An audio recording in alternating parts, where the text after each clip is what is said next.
யார்? இந்த இயேசு. இயேசு யார் அப்படின்றத நாம ஒவ்வொரு வாரமா சிந்திச்சுக்கிட்டே வரோம். இந்த வாரம் நாம பார்க்க போறது, அவர் ஒருவரும் பூட்டக்கூடாதபடி திறக்கிறவர். இன்னும் தெளிவா சொல்லணும் அப்படின்னு சொன்னா, அவரு ஒரு பாதையை நமக்கு திறந்துட்டாருன்னு சொன்னா, ஒரு திறந்த வாசலை நமக்கு வச்சுட்டாருன்னு சொன்னா, அது யார் நினைச்சாலும் பூட்டவே முடியாது. நமக்கு வழி திறக்கப்பட்டதாக இருக்கும். இதுக்கு வேதாகமத்தில் அநேக எடுத்துக்காட்டுகளை நம்ம பார்க்கலாம். குறிப்பா சொல்லணும்னு சொன்னா, இஸ்ரவேல் மக்கள் எகிப்திலிருந்து பாலும் தேனும் ஓடுகிற கானான் தேசத்துக்கு போகும்போது இவங்க பழுகி பெருகி இருக்கிறாங்க, மிகுந்த சக்தி வாய்ந்தவங்களா இருக்கிறாங்க. இவங்களை எதனா செய்யணும்னு சொல்லி ஒரு ராஜா, பாலாக்குன்ற ராஜா பிலேயாம் அப்படின்ற ஒரு தீர்க்கதரிசியை கூப்பிட்டு இந்த மக்களை சபிக்கணும் அப்படின்னு சொல்லி சொல்றாரு. இவங்களுக்கு ஒரு சாபம் கொடு அப்படின்றார். அப்ப அந்த தீர்க்கதரிசி அந்த மக்களை சபிக்க முற்படும் பொழுது ஆண்டவர் அவரை சபிக்க விடல, அந்த மக்களை ஆசீர்வதிக்க வச்சாரு. அந்த பிலேயாம் அவருடைய கழுதையில் அந்த ராஜா கிட்ட போகும்போது கழுதையின் வாயை திறந்து அந்த தீர்க்கதரிசிக்கு உணர்த்தியவர் ஆண்டவர்.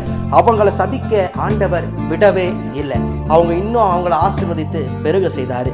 இன்னும் சில சமயங்கள்ல நமக்கு நாமே ஒரு தடையா இருப்போம், நமக்கு நாமே ஒரு பேரியரா இருப்போம், சில வாசலை நம்மளே பூட்டி இருப்போம். யோனா, ஆண்டவர் யோனா கிட்ட நினிவேக்கு போய் அந்த மக்களுக்கு பிரசங்கிக்கணும், நினிவே அழிந்து போயிடுன்னு சொல்ல சொன்னார். இந்த யோனா என்ன பண்ணாரு? நினிவேக்கு போகாம தர்ஷீஷுக்கு போனார். அப்போ தர்ஷீஷுக்கு போகும்போது ஆண்டவர் அவர் போயிட்டு இருந்த கப்பல் அந்த கடல்ல புயலை வர வச்சு அந்த யோனாவை கடல்ல தூக்கி போட்டு 3 நாள் மீனினுடைய வயிற்றுல யோனாவை வச்சு 3ஆவது நாள் கரையேற செய்து அதே யோனாவை கொண்டு நினிவே மக்களுக்கு ஆண்டவர் பிரசங்கிக்க செய்தாரு. இன்னைக்கு நம்மளுடைய வாழ்க்கையிலும் நாமளே நமக்கு இது வேண்டாம் அப்படின்னு சொல்லி பூட்டு போட்டு உட்கார்ந்து இருக்கலாம். ஒரு சிலர் நமக்கு திறந்து இருக்கக்கூடிய வாசல்களை பூட்டு போட ட்ரை பண்ணலாம்.